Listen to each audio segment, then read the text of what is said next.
அருகே அள்ளிவிளாகம் கிராமத்தில் 4 வழிச்சாலை அமைக்கும் பணியை தடுத்து நிறுத்தி சாலையின் நடுவே கம்பிவேலி வைத்து அடைத்த விவசாயிகள் மக்களிடையே பெரும் பரபரப்பை ஏற்படுத்தியுள்ளது.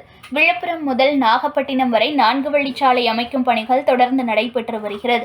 பல்வேறு பகுதிகளில் நடைபெற்ற பணிகள் நிறைவடைந்து போக்குவரத்து பயன்பாட்டிற்கு திறந்துவிடப்பட்டுள்ள நிலையில் மயிலாடுதுறை மாவட்டம் சீர்காழி அருகே அள்ளிவிளாகம் கிராமத்தில் 4 வழிச்சாலைக்காக நிலத்தை கையகப்படுத்தி இதுவரை முழுமையான இழப்பீட்டுத் தொகையை பிரபாகர், ஆனந்த், பாண்டியன், சேகர், கலைமகள், சக்திவேல், இளவரசன் உள்ளிட்ட 7 நபர்களுக்கு வழங்காததை கண்டித்து சாலை அமைக்கும் பணிகளை தடுத்து நிறுத்திய சாலையின் நடுவே கம்பிவேலி வைத்து அடைத்ததால் பரபரப்பு ஏற்பட்டது. இழப்பீடு தொகை வழங்கினால் மட்டுமே பணி செய்ய முடியும் என விவசாயிகள் வாக்குவாதம் செய்தனர். தகவல் அறிந்து வந்த சீர்காழி வட்டாட்சியர் அருள்ஜோதி, 4 வழிச்சாலை வட்டாட்சியர் ஹரிஹரன் உள்ளிட்ட அதிகாரிகள் விவசாயிகளிடையே பேச்சுவார்த்தையில் ஈடுபட்டார். விவசாயிகளுக்கு நிறுத்தி வைக்கப்பட்டுள்ள தொகையை வழங்கினால் மட்டுமே பணியை தொடர விடுவோம் என தெரிவித்தனர்.